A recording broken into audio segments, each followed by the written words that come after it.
अस्सलाम वालेकुम नाज़रीन, ख़बर शामिल क्यों था डिस्ट्रिक्ट रिपोर्टर जावेद अली गोपांग जी। कुंभ भरसा गोठ गुलशेर सोलंकी वासी 60 साला पीरसन मोहम्मद हयात सोलंकी पुरअसरार नमूने फौतीअ जे वारसनि पारां लाश थाणे आॾो रखी एहतजाजी मुज़ाहिरो हिरास में पहुचण जा इल्ज़ाम।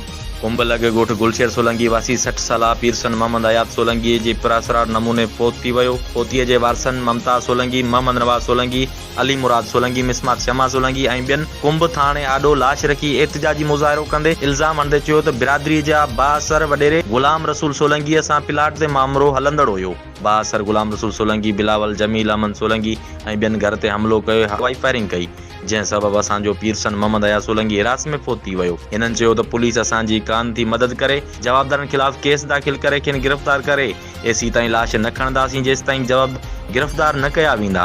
ॿी सूरत में कुंभ पुलिस मूजिबि मामले जी जांच कयूं पिया। ॿिए तरफ़ इल्ज़ाम हेठि आयल गुलाम रसूल सोलंकी राब्ते ते ॿुधायो त पीरसन पाण मुरादो फौत थियो आहे। इल्ज़ाम बेबुनियाद आहिनि, असां को बि हमलो नाहे कयो ऐं न ई वरी फायरिंग कई आहे। असां महिमाननि सां गॾु ॿाहिरि निकितल आहियूं।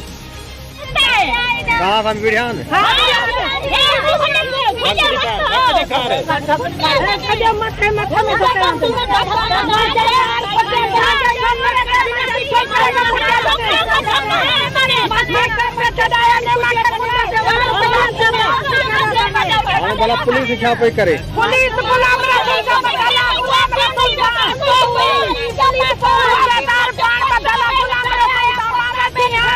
चुप मारती है, माउने तो फरियादी वया मासा न कराए। माई को जी कोने पे गुलाम रसूल पैसा देयो, उन्हें जगल है यहीं बस।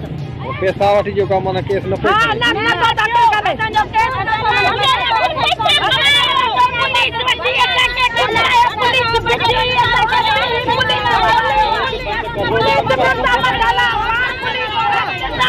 पुलिस वाला न सके मरायो आता जान काम करे पेन साफ जो नहीं पुलिस वाला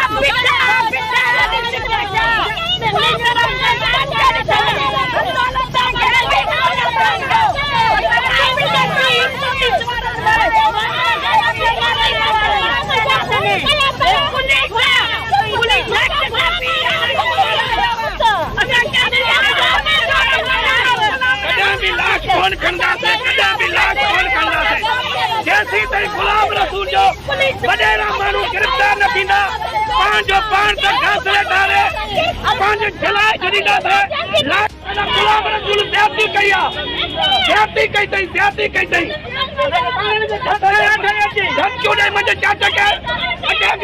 अटैक दियो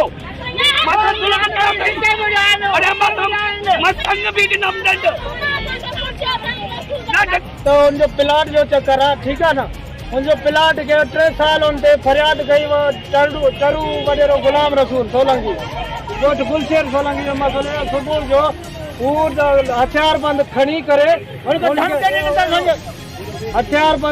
करे उनके मारण आया न हो जो हवाई फायरिंग कई तने उनमें हिरास में असांजो हयात सोलंकी के किरियो जो तो मरी वियो। वरी असां खणण वियासीं उन्हनि खे दफन कफन करण जे वियासीं त असां वियाऊं जीअं वियाऊं त लाश खणण असांखे न पिया ॾियनि। हिननि खे ॿाहिरि निकिताऊं थोरो वक़्तु तो वरी उते अची हमिलो कयो अथनि। हे मुंहिंजा कपिड़ा भरिया अथऊं, असांजी औरतुनि सां विया आहिनि। हाणे असांजी हिते बीठा आहियूं। असांजो चवणु हाल अमलदारनि खे SSP साहब खे अपील था कयूं, महिरबानी करे असां सां इंसाफ़ कयो ऐं जेके असां सां